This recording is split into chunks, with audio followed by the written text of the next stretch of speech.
Outside Health and Fitness Podcast, episode 133, How to Plan for an Epic Adventure. I personally don't mind the idea of hiking the harder route. If there's not an obstacle, you're not going to find something great on the other side.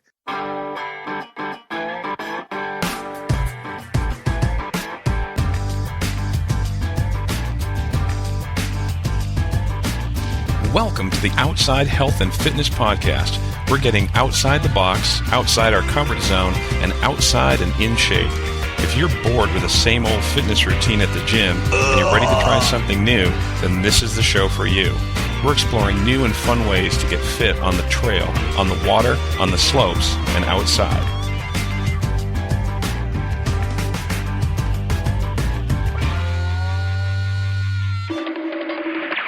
Hi, this is Steve Stearns from Outside Health and Fitness, and thank you for joining me for another episode. If you're new to the show, we like to stay fit and active by having fun outside. We like to ride, slide, run, walk, hike, bike, golf, golf, swim, and ski. If it's fun outside and it keeps us healthy, we love it. So if you're like us and you like to have fun outside, then you found the right place. Remember your last big vacation and all the planning you had to do? When should you go? What should you bring? Where will you stay? There's a lot to think about. Now consider what would be required to take on an epic adventure like through hiking the AT. Well, my guest today is Ben Maynard from Ben on Adventures, and he is in the process of planning and preparing for that very thing. On today's show, you'll discover what it takes to get physically and mentally ready for a long-distance through hike, how to prepare for the different types of terrain, weather, and wildlife you'll encounter on the trail, and where to find the resources and inspiration to make your dream adventure a reality. OutsideHealthAndFitness.com. All right, so Ben, I am really excited to have you on the show. I can't wait to talk to you about your plans to through hike the AT. I think that's a pretty amazing goal that you got there. Yes, definitely. What was it that prompted you to decide to try to through hike the whole thing? Me personally, I've never set foot on the AT whatsoever. Wow. I've just actually been hiking all my life. Like when I was younger, I would hike in West Virginia a lot with my family because I have relatives down there. Yeah. So I've really gotten into hiking over the years, and I basically just caught on to it, and I started reading up stories online about different trails, and I came across the AT, and I just thought that would be a great place to start for long distance hiking. That's great. So what sort of things have you been doing to kind of prepare yourself for this? I mean, I guess what I'd like to talk to you about is not only how are you preparing yourself physically for this, but even just the logistics of a long-distance hike like that. Well, personally with me, normally I run about 5 to 10 miles a day. Mm-hmm. I usually try to do that in the morning before 8 o'clock every day just because of the heat. I usually do that along with weight training, and I do a lot of plank and core exercises along with yoga as well. Yep. I do those, and then on the logistics standpoint of it, I'm still really just working on that because that's really really varies person to person. Like for example, when I was researching, most males on the Appalachian Trail can burn 3,000 to 5,000 calories per day. So that's a lot of food you have to prepare for, everything. Right. So I mean, I'm still in the process of doing that. So I've really looked into a lot of high energy foods like nuts and peanuts and meats and cheese, your high calorie protein bars, stuff like that. There was a guy that I had on the show a little while ago, Chris, and he developed this thing called the Green Belly Bar. He developed it for the exact same purpose. He was saying, you burn so many calories out there on the trail. He needed something that this thing turned into a third of your daily requirement for nutrition a day. So it's pretty. I actually think I've heard of that before. Yeah. Now that you say that, yeah. I think I've heard of that. Oh, cool. Yeah. I kind of reached out to some of my friends on Facebook. I have a group on Facebook for Outside Health and Fitness, and I asked the group, I'm going to be talking to Ben about his plans to through hike the AT. What should I ask him about? And I had someone ask about your feet. How do you prepare just for the pounding that your feet are going to take? I have my running 5 to 10 miles a day. And then I do a lot of barefoot stuff outside. I'm outside a lot working. Like a lot of times I'll help my grandpa on the farm. So I'll be outside with no shoes on, whatever, something like that. And, that type of stuff is like kind of built my feet to be, I guess you would say, a little more tough. Yeah. And then obviously I'm just doing a lot of the stuff outside in hiking boots because, you can't just go out there with brand new boots and just go hike the whole 2,200 mile AT. Yeah, that's right. That's going to be a painful experience if you don't break those boots in first, right? Yeah, for sure. Definitely. Now, what about other gear? Have you been kind of investigating some of the different type of equipment that you're going to need for a long hike like that? Yeah, I've actually been collecting gear when it comes to a big thru hike like that. Like I've slowly just got gear from different places, whether it be gifts or me buying it, because I do gear reviews on my blog. So yeah. I've gotten free gear from there, and some of that gear is actually probably going to go with me on the AT. For example, I got some paracord a while back, and paracord is really useful. It can be used for all different things. So that's most likely going to be thrown in my pack for the thru hike, and just stuff like that. Really, just slowly accumulating gear just over time is like a big thing, because you can't really go out and buy. I mean, you can if you have a high paying job, but with me being a senior this year coming up in college, I don't have that luxury. Yeah. So I have just slowly accumulated gear over the past few years. I checked out your blog. It's awesome. You have a lot of really great stuff there, and I'll make sure that we have a link in the show notes to all this stuff. And I'm looking on here right now. It looked like you recently reviewed Altai tactical boot. Is that the boot that you're going to be using, or? Yep, that'll most likely be the boot I'm using, because the Altai boots are extremely, extremely lightweight. Like if you go on Altai's website, altaigear.com, if you go on there and look at their boots, they don't look like they're lightweight, to be honest. They look like they're pretty heavy boots. Yeah. But when I first got them, I was just blown away at how light they were. They're extremely, extremely lightweight, and they're durable, and their big thing is they're waterproof, which is huge because, you can deal with so many types of weather on a big thru hike like the AT. They almost look like, for lack of a better term, army boots or something. That's what they are. They're used in like law enforcement and stuff like that. Yeah. And I actually had came across Altai, and I started talking to them over Twitter, and then we started talking. They were telling me about they would like me to test their boots out. So, I agreed, obviously. And they turned out to be great hiking boots because they're super, like I said, they're super light, surprisingly. When you were talking about, all the different types of weather and stuff that you may encounter, when are you planning to start, and when are you planning to end this hike? I'm still debating, really, because I graduate the first week of May from college. Yeah. So that's a little late to start a northbound thru hike. Yeah. So I'm almost leaning toward doing a southbound thru hike starting up in Maine. Wow. And the normal start time for that is early June. Yeah. And that lasts just for another 4 to 6 months, however long it takes you, just depending on how many miles you hike per day. Right. There's all different variables when it comes to how long it'll take. Yeah. So you're actually thinking of going from Maine to Georgia. Yeah, and that's the harder route per se. Yeah. Because most people go from Georgia to Maine, because basically like the trail gets, you start out, I guess you would say, easier in the beginning, and it gets harder as you go along until you get to the very end when it's much more difficult. And yeah. I basically be doing that in reverse. Right. Start hard and get easier as you go.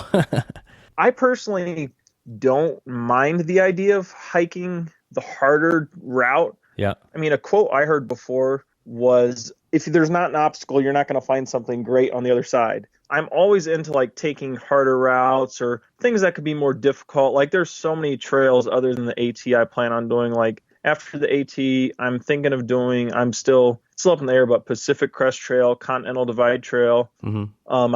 I've been looking into the North Country Trail, and then the Great Western Loop out west. That includes the Pacific Crest Trail in it. And the only other person known to date right now to hike is Andrew Skirka, and he's one of the biggest long distance hikers out there.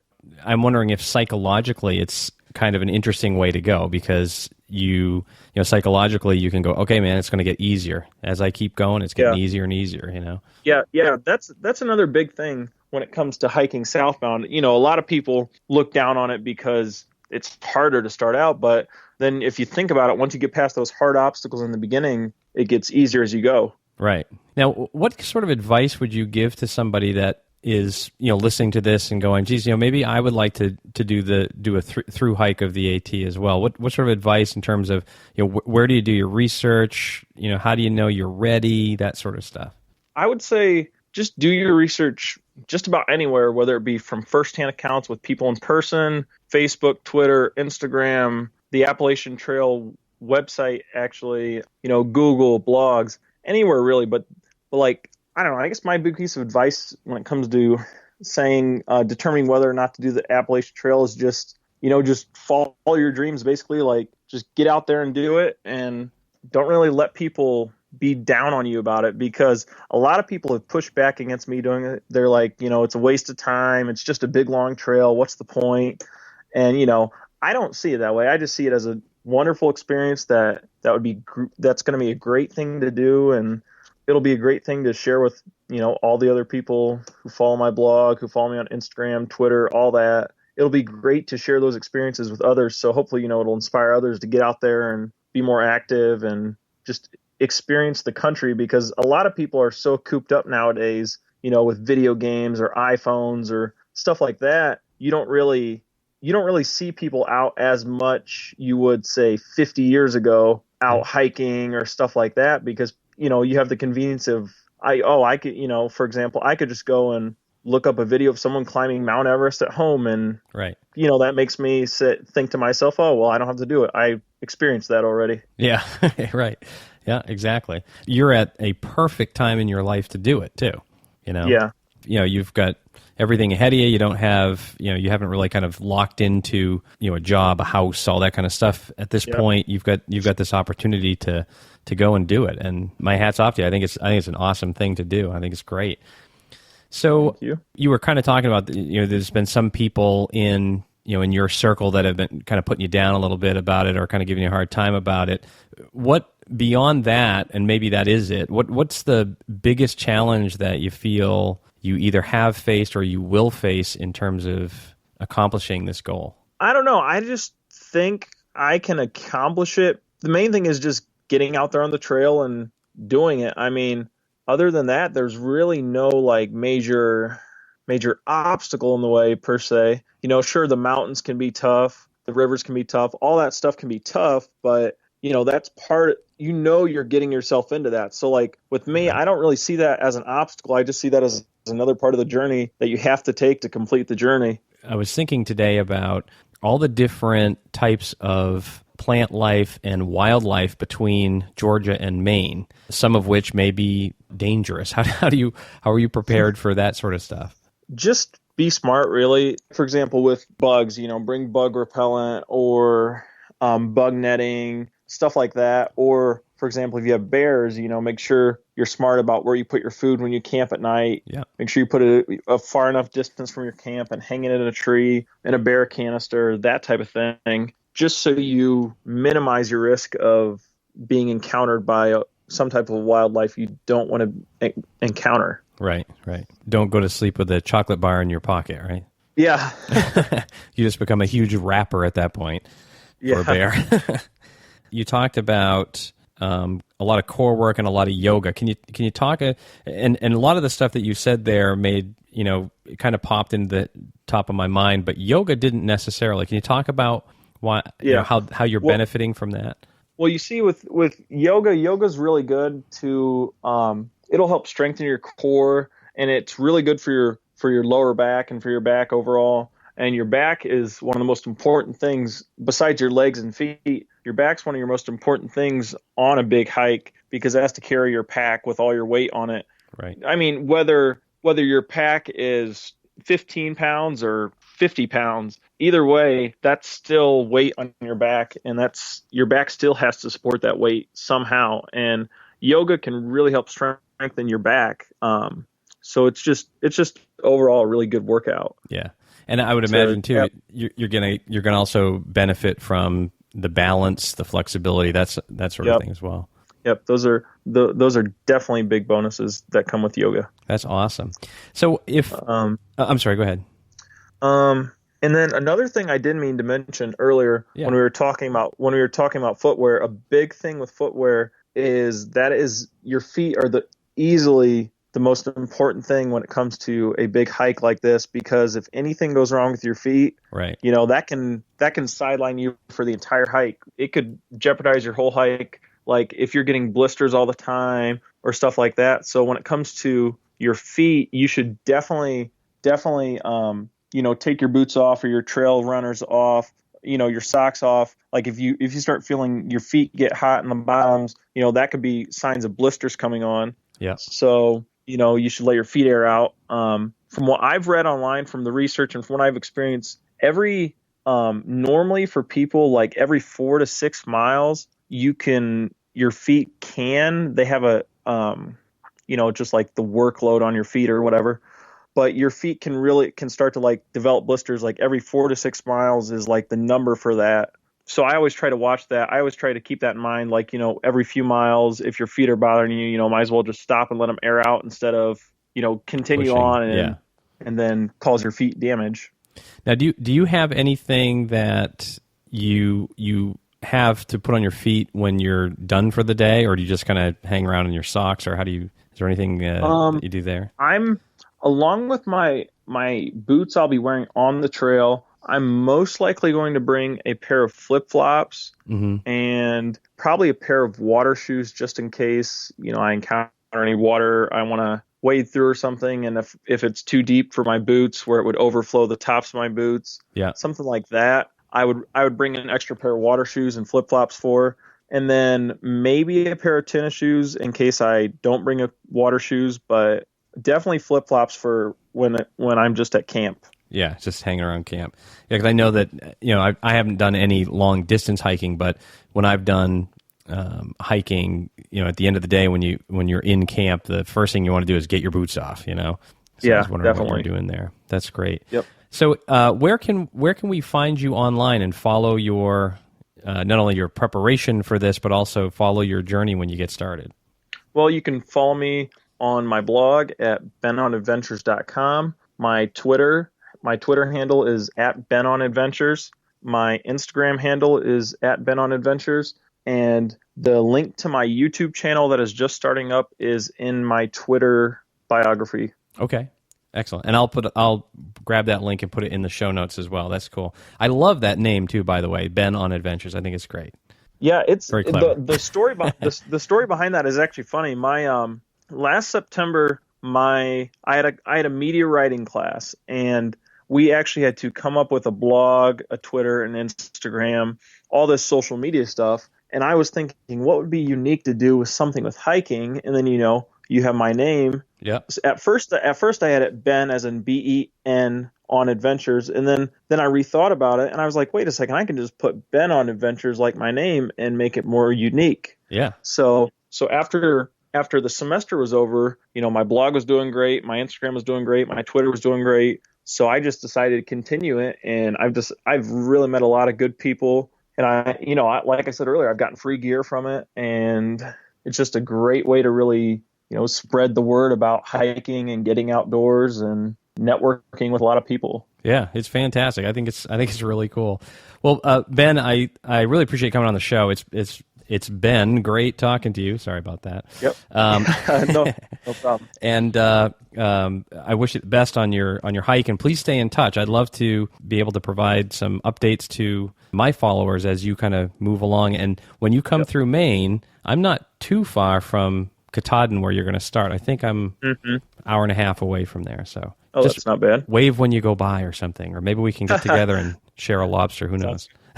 Sounds good. Thanks for having me on the show. It's definitely been a lot of fun, and I'd definitely be willing to come back and talk some more once I'm preparing more, or just any time throughout this year. I'd be more than happy to come back and talk. Yeah, that would be fantastic. It would be good to have like an update on your progress and how you're doing. That's great. That was fantastic. Thank you, Ben, for coming on the show. I'm always excited to get feedback from you, whether it's a voicemail through my page at SpeakPipe, an email, or a review. In fact, when you leave a review in iTunes, it helps other like-minded people find the show, and that means more ideas, more cool guests like Ben, and, well, you get the idea. Speaking of reviews, I wanted to take a minute and thank Shuttershaw for leaving a 5-star review on iTunes. He said, "I'm not a big podcast junkie, but Steve seems to be able to look beyond the mainstream BS and bring us interesting alternate methods and inspirations to help us make our pursuit of health fun and evocative. Definitely give it a listen." That really makes my day. Thank you so much for the kind words and for that great review. Now it's your turn. Head on over to outsidehealthandfitness.com/review and leave us an honest review of the show. It's super easy to do, and I really appreciate your support in helping spread the word. Thanks again to Ben from benonadventures.com for being a guest on the show today.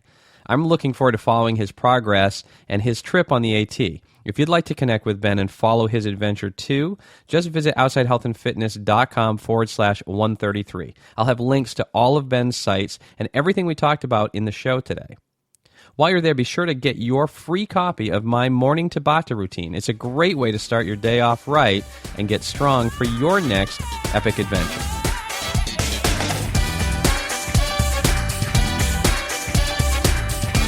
Well, that wraps up another episode of the Outside Health and Fitness Podcast. I hope you got something of value from the show today that helps you get outside and in shape. For more on taking your health and fitness outside, visit outsidehealthandfitness.com and subscribe to the show. Until next time, I'll see you outside.